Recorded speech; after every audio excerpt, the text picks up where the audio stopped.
Yo, we back. It's a king to a prince, the royal flow. This is chapter 11. We so excited to be back with y'all. I am the prince. I am the king. Anyway, what's up, son? How you doing? Ooh, I've been doing that workout that you put me on to. Yeah. Been having me right. I've been doing that every day for the past week actually. So I'm just trying to monitor that, stay on top of that. Really enjoying this calisthenics journey though. So this week Yeah. 2, trying to just stay positive, stay motivated, stay try to walk past the mirror as many times as I can to get that. Yeah, I'm looking good. All right, bet. We're gonna be back on it tomorrow. So I'm chilling right now. How you doing, Pops? Yeah, I'm good, man. One thing about calisthenics really challenges you. It brings out a different beast in you. You know what I mean? Because it's just you. It's your own body weight. It's everything. It really, I always try to tell people, especially people that might be starting off or people that's just coming back into it, get back to the basics, man. Go back to calisthenics. Be able to do push-ups, be able to do sit-ups, be able to do dips and pull-ups. Even if it's how some gyms have the assisted pull-ups and the assisted dips. That's fine because you're still, building that strength up and getting it back into it. So I tell people everybody wants to get big and swole and strong, and weights help.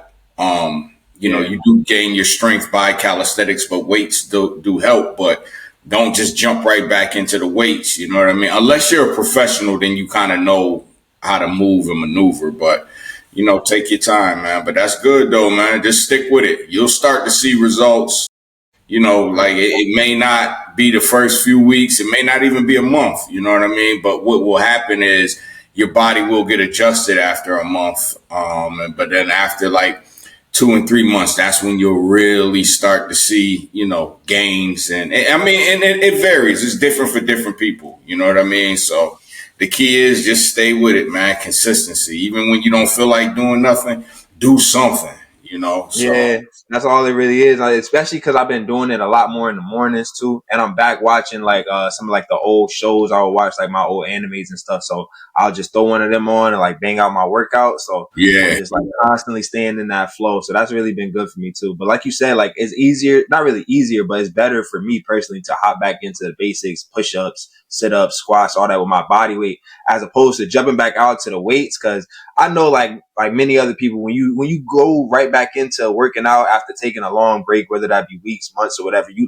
that second day to try to working out, that is the hardest day possible. Yeah, especially hitting them weights, you feel that soreness on almost every part of your body. Don't even matter if you worked it out or not. It's just dang, it's exactly. so my arms feel heavy, but actually I still have that similar feeling after doing the calisthenics because I'm doing a lot of stuff to failure or maxing it to 100 reps or something.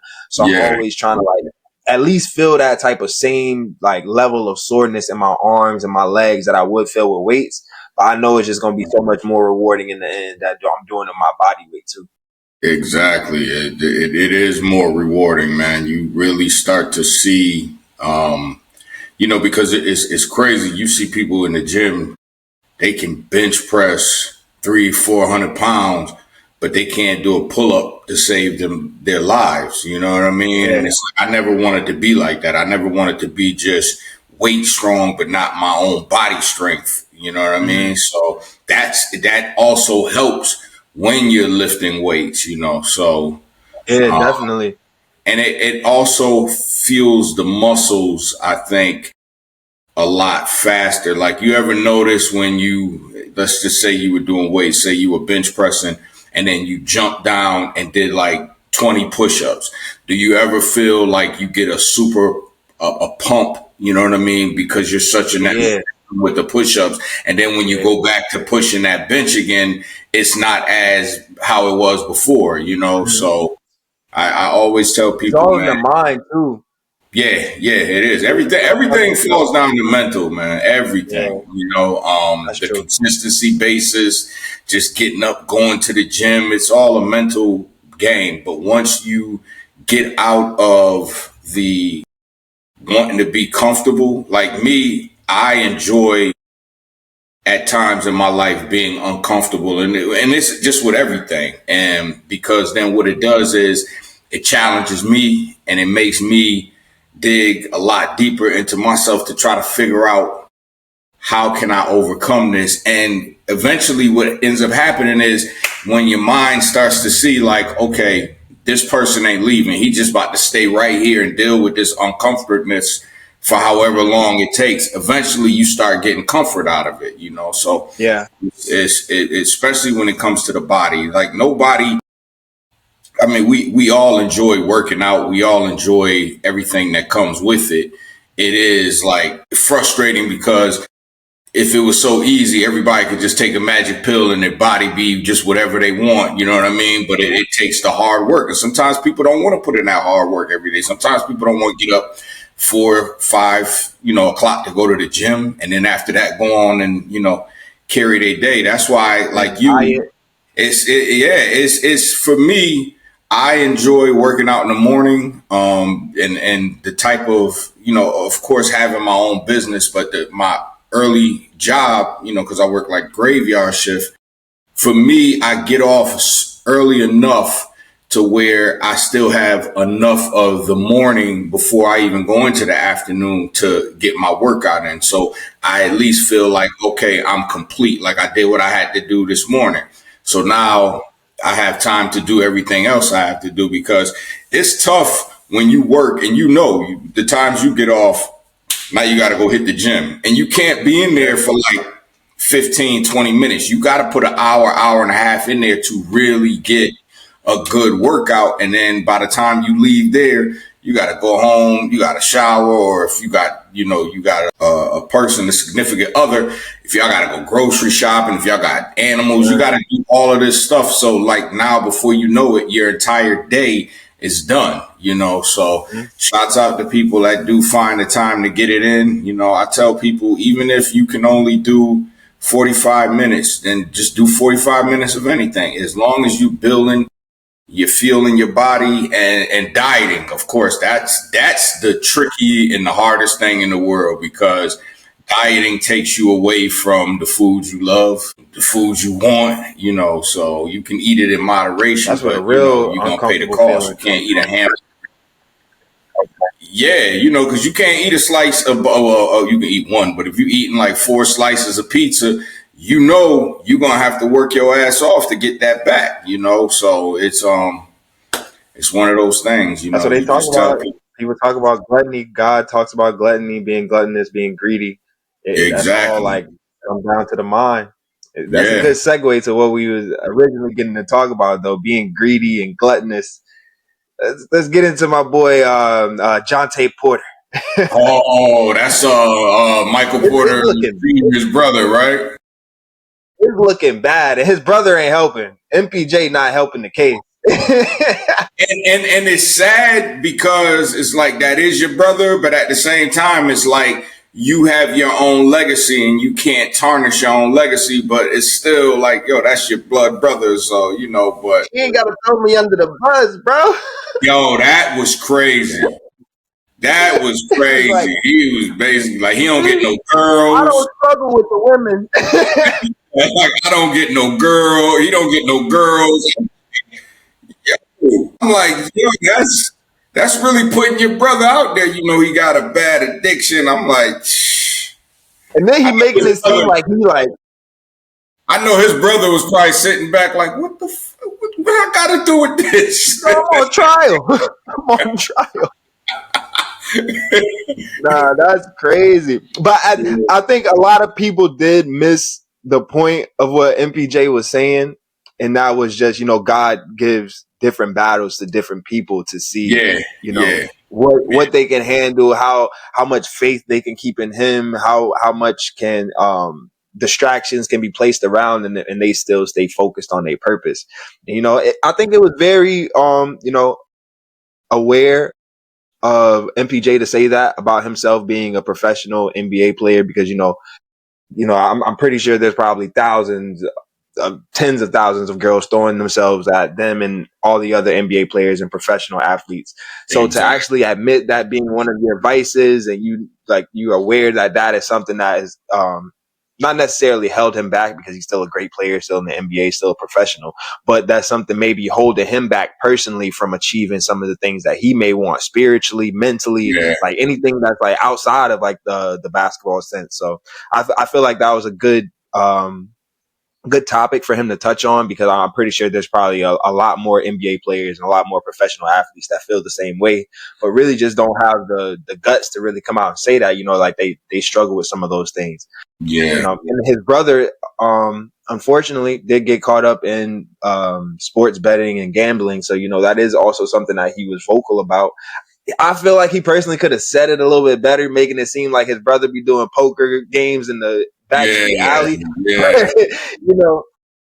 I still feel like that was also something that, I'm pretty sure a lot of other professional athletes struggle with that too. Like we even have Michael Jordan, like was a known like gambling addict. Gambler. Yeah, Yeah, exactly. so it's like it's something that's been around in professional sports, been around, men in general. So that's something that I think that I would like to see, that people, especially young men, talking on those subjects that we really aren't comfortable talking about. Letting people know like these are some of the things that I feel like hold me back. And I feel like there was times like in my life where I let women or certain situations with women, kind of deter me from my path.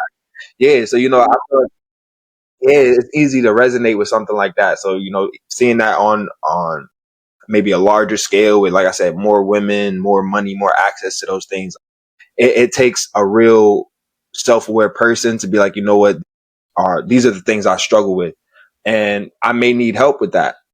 And God may be putting these things into my life to show me, maybe like he said for Michael Porter Jr.'s example, he said that's why he hasn't been blessed with a wife yet.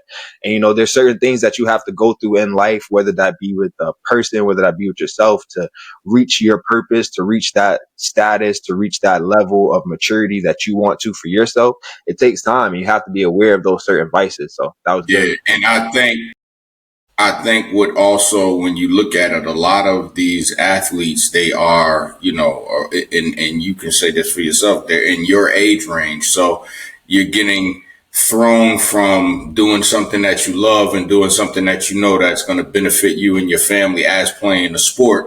Now you're going from, the high school to collegiate levels to now where you're in professionals, because there's a lot of, not every collegiate player or high school player is guaranteed an NIL deal. They may not really be the star that they are going to be until they get to the professional level. And then you're getting money thrown at you where, it's one thing when you're getting money thrown at you when you're at a larger scale in life and you got to deal with the family, you got to deal with the old neighborhood, those circumstances. It's another thing when attention is being brought to you from a whole different perspective, because now they're traveling places where they've never been. They're going into cities and, it's just a different atmosphere. And a lot of people whether they come from big cities or small towns, when you're getting thrown into that, it's like you're getting thrown into the wolves. And sometimes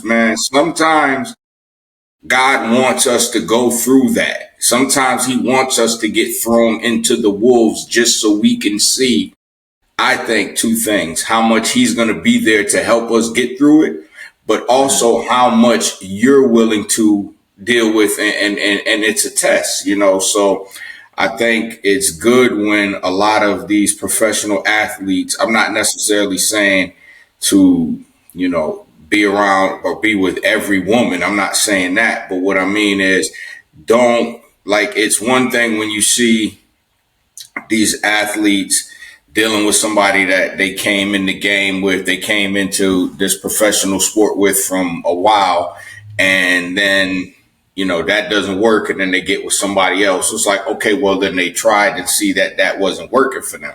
It's another thing when they've never experienced that, never had anybody, get with somebody. Next thing you know, they running around creeping on with all these other different type of women. Now they're getting thrown out there, and then a lot of times what comes with that, a lot of the negative publicity, because you see also so many athletes falling victim of women saying they did this to them, so it's tough. I think it's something that comes with the territory. But again, what I think they should always do is have these conversations with them constantly, just to check on their mental, check on, because who knows if they would have got to Jonte earlier and helped him with this, maybe he wouldn't have been banned, because that's crazy. You know what I mean? So, but again, like how you said Michael Jordan.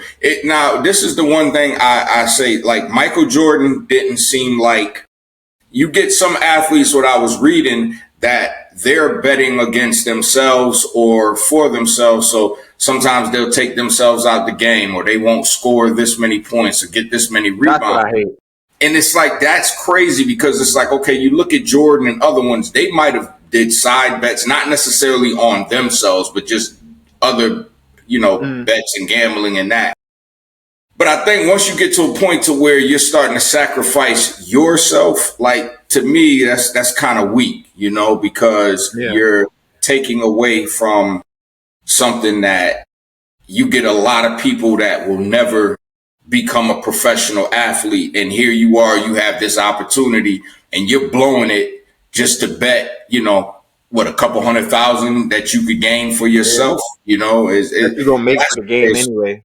Yeah. And it's like, that's when you're taking the fun and the competition out of the sport. And then it starts to make me think, well, how many other teams are doing this? How many other sports are doing this? So now when you start looking at it, because you always get the conspiracy theorists, that football is a setup, basketball is a setup, you get all that. Doing things like this doesn't fight the cause, so. And it's crazy? It's like, we was calling all these conspiracy theorists crazy for the last, 10, 15 years, for the things that they were saying about politics, for the things they were saying about these music entertainers, these rappers. And I only got to say names, but we heard a lot of theories. And all those theories came out to be true. Exactly. So I wouldn't think that, the NBA, the NFL is any different, because, if you got one player on the team that's, taking the under on himself, that's going to be a trickle down effect. Doesn't matter how many minutes he plays, doesn't matter how many shots or attempts that he puts up. For the fact that he's betting that your team is going to, perform poorly, and he's making himself perform poorly, is just going to, eventually somebody else on the team is going to be like, you know what, I can do that too. I'm just about to say that. That's so true. How do you know that somebody else is going to be like, yo, listen, I can make a quick however much over here by doing this. So now I'm going to do that. So now, like you said, it's that trickle down effect. And that's where the actual competitiveness of the sport and the actual love of the sport, now it goes from, it's like now it's some politic BS, you know what I mean, behind the scenes. And I don't like that, And then not only that, it takes away the I won't say like the love, but kind of like that feeling that gamblers get when they want to gamble. It's like, how am I gonna even enjoy doing something that's legal? It's not like it's illegal. It's not like it's wrong for somebody to do. If you got the money, if you got the extra funds to spare, it's not something that's deteriorating your life. You're not putting your house on the line. You're not betting your kids' future and stuff like that. So it's like, how am I supposed to make my $20-$30 if I got what's the name, not even trying out there, not even putting forth the effort, or checking himself out of the game with a little like minor injury or something like that. So it's just like, dang, like you have these people that was supposed to be this fun kind of like investment type of thing that's like, it's not even clean anymore. It's not fair because the people that are within it are, rigging it, and they are part of it as well. They profit off of it as well. So it's like there's no middle ground. There's no fair game. And it's like, at that point, when it comes to like FanDuel and DraftKings, I personally feel like people have a case to kind of just be like, you know what, I don't want to deal with like those apps or those things anymore until there's like a set change or a rule or something that we can all prove that, players don't have an effect other than just playing the game. Exactly. Because you never know now, you know what I mean? And that's the sad thing. And, Michael Porter Jr.'s brother is Jonte, right? Am I saying? I think it's Jonte. Okay, well, Jonte is just one case that got caught. there's plenty of more Jontes in the NBA, NFL that we're just not knowing because they just haven't gotten caught yet. You know what I mean? Like, and they always feel like, you know, and then you got to think about it. Gambling, we've all done it. I'm not a gambler. I don't like to lose, but when I have gambled before, when you win, it's a rush. It's a high, you know? So, and I may be winning, you know, it depends if I was at the casino or if we were just rolling dice. I may have won like $50, $60. To me, at that moment, like that's a hit. That's a win. When you win 5,000, 10,000, like your level of that highness is just so high that you can't stop, you know? So just imagine that on a scale where, you know, you not performing at your top can get you a few $100,000. You're looking at it like, well, what's this one game going to do? Or especially if y'all have a losing record, y'all not going to the playoffs. It's like, well, what does it really matter? You know, and we all know players, this has been going on before I was born, before you was born. It's going to be going on after we're gone. Players like to get stats. They like to reach certain stats and things like that. So I understand that. You know, I get it. But it's when you're not performing at your top, that's like, bro, what are you doing? You know what I'm saying? You gotta have somebody sit down and explain that thought process, because not only are you, you know, jeopardizing yourself, jeopardizing your career, it's not for that much money. I'm pretty sure it's gonna be like a small percentage of the amount of money that you would make playing that game. Exactly. And then you just, you know, you're hurting your future, like, salary incentives. Like, if you can't maintain a certain average, or you playing this bad, or you miss this many shots on the season, it's like, why would you be willing to jeopardize those certain things for? Exactly. It's not like I haven't seen nobody. I'm pretty sure there has. I'm pretty sure there has been people that has won millions of dollars from sports betting, but they haven't been no player. Of course, So, think about it. A player that's making multi-millions and hundreds of millions of dollars, they're not jeopardizing that for gambling. Like, at that sense, they're going to go use that money to go invest in their own companies and their own businesses. I know I would. I know that's the way I'm going to be thinking. I'm not going to be thinking like, oh, you know what? Let me take this million and throw it over here. Like, and then definitely I'm not going to bet on myself. That's the worst. I don't even think I'm going to bet on my sport. I think at that point, I'm doing football and boxing and all that other stuff. I'm going to other that's fine. That's fine. Yeah. And I feel like if players do, like, if you one of those people, like, you got to gamble, like, you got to, like, you know, just have that thing on the side that's like, you like to feel that rush. Just do it on another sport. Like, exactly. Because if you really doing it on, like, in a way that you feel like you can impact it, then you gambling in the wrong thing. You should be playing something more like poker, something like anything else, like, what's it called, craps or something like that. Like, anything it's like going to the casino. If you looking for that rush, to feel that rush, to lose your money, that's really what you want to do. It's like, why jeopardize the pot that's getting you the money to gamble? Exactly. You know, because you see people, man, and it's like, again, they don't think about their families. They don't think about their career. And, you know, the sad thing is they don't look at the generation that's coming up. Like or even the ones that will never make it. You know how many players have a great jump shot, could probably shoot better than Reggie Miller, Ray Allen, Steph Curry, but we'll never get to hear them because they just didn't have what it takes. They might have not been fast enough. They might have not been tall enough. They might have not been strong enough. They might have had, you know, something. So you look at players that, you know, never got that opportunity, and you see people that blow it. It's like when I look at people in any field or anything that I'm trying to do, whether it's, you know, acting or mostly that, because that's the entertainment aspect. But when I look at them and I'm like, you're not taking this serious. Like, you got an opportunity. I got to get my ass up every day to go to work. And it's not saying that I don't appreciate it, but this is not what I want to do. You know what I'm saying? But this is what I have to do. But here you are, you're jeopardizing it over just nonsense. And it's like, it's sad, man. It's sad when you see people take opportunities for granted, and it's also sad when you see people hating on those that are doing something positive for themselves. You know what I mean? So, and yeah, man, it's we'll see how this all plays out. I think he has. I think he Exactly. I goes. don't want to see nobody go to jail. I think his trial is next year. I think they Mm-hmm. postponed it. So, hopefully it'll work out for him. Hopefully he's learned his lesson. But if he does, because I know they said he tried to get a request to play overseas and he got denied. So maybe those teams, they want to see how this trial is going to play out. Get that opportunity if he does, if God blesses him, because he's young. So it's one of those things he can learn. If God blesses him, don't blow it, because then if you do blow it, now you're going to be looking like the clown. You're going to be looking like the fool, Yeah. So I tell people, don't, just take it, take it light. We'll see. But speaking of that, I was watching Vlad TV and I saw Ari Spears. Now, you know who Ari Spears is, right? The comedian. Yeah, the comedian. Yeah, Facts, yeah. and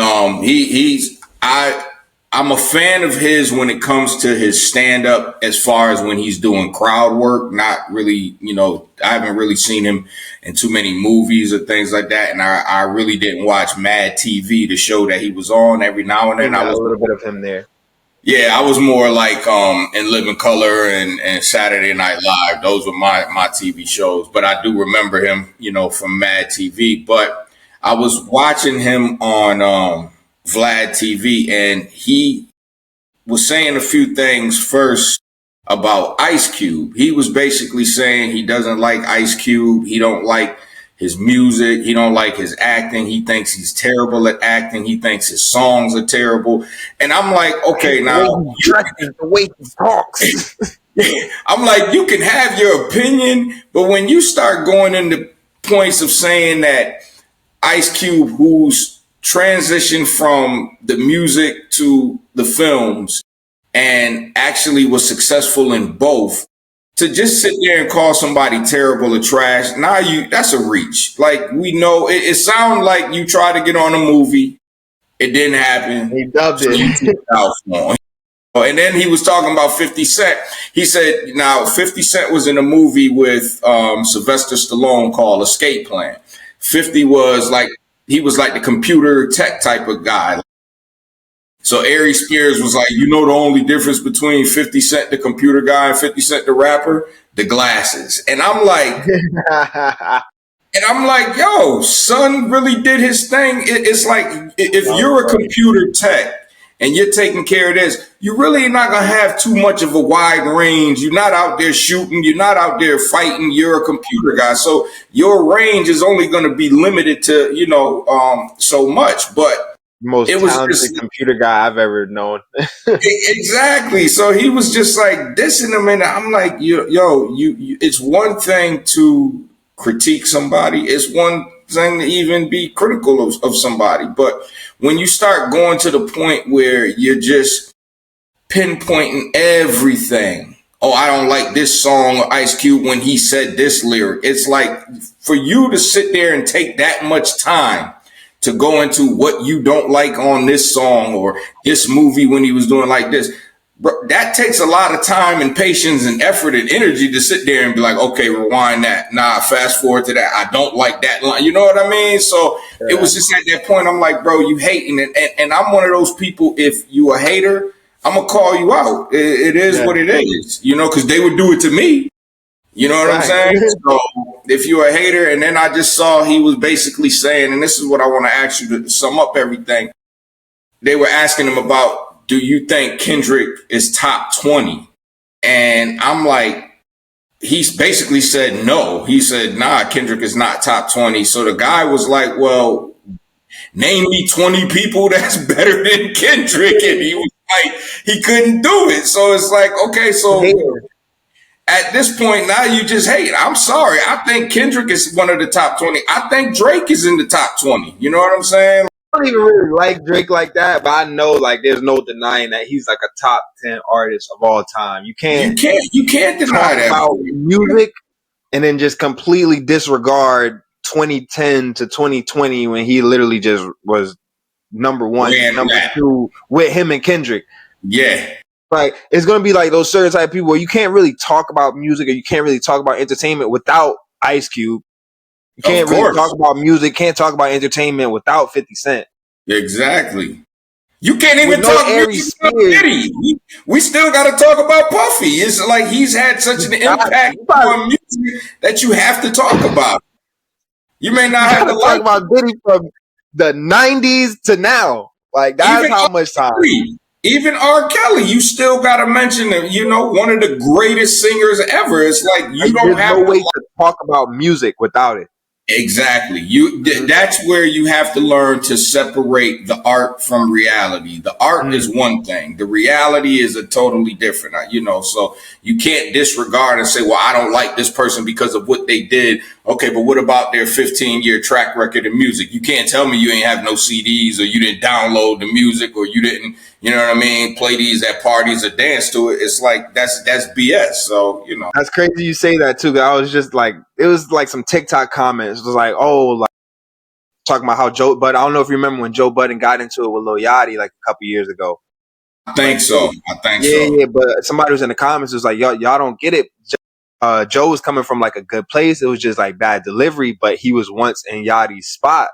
So, and some kids was like, oh, he was never number one. He'll never know what it's like to be Yachty, to have that many numbers. I'm like, yo, kids really don't understand that you can't look up somebody like Joe Budden's numbers. You can't look up somebody like early 2000s You can't see those numbers. Like, you can see the numbers, obviously, that was like bought and thing, but the actual, people burning his disc, getting his songs from LimeWire, like putting viruses on those computers. Bootlegs, You can't tell me how many times I done listened to Lil Wayne and T.I. that they ain't never seen $1 or nothing from the listens that I got. So like, no way to quantify those numbers. Like, people don't understand it. It's deeper than what you can really search up. If you weren't there to live and experience certain things, it's like even Joe Budden, there's a piece of music time that you can't really talk about it without including Joe Budden or the people that he was around at the time. Exactly. Yeah, it's I think that's all just like clout chasing. That's just, feelings got hurt. He probably wanted to be a part of something, and they was like, you know what, like you don't fit it. You're not really who you are, who you think you are. We just gonna keep moving, go the other direction. And he's probably just got a little pissed off about that. Yeah, which happens, So, but definitely, man. So we'll see. We'll see how everything plays out, and definitely looking forward to this next episode that's gonna be coming. And we just gonna keep this pushing. And again, we are gonna let y'all know when we're going live. It's gonna be soon, so don't worry about it. And we definitely will be like he said, we'll be back on our consistent schedule. It's been mostly my fault, y'all. I apologize. He's been ready. I just been from being sick to we good. And had like a few opportunities I had to jump on, but and we still in the lab. We still in the laboratory. That's it. And don't forget, drop your channel so people can check that out. Yep, Return of Kumi.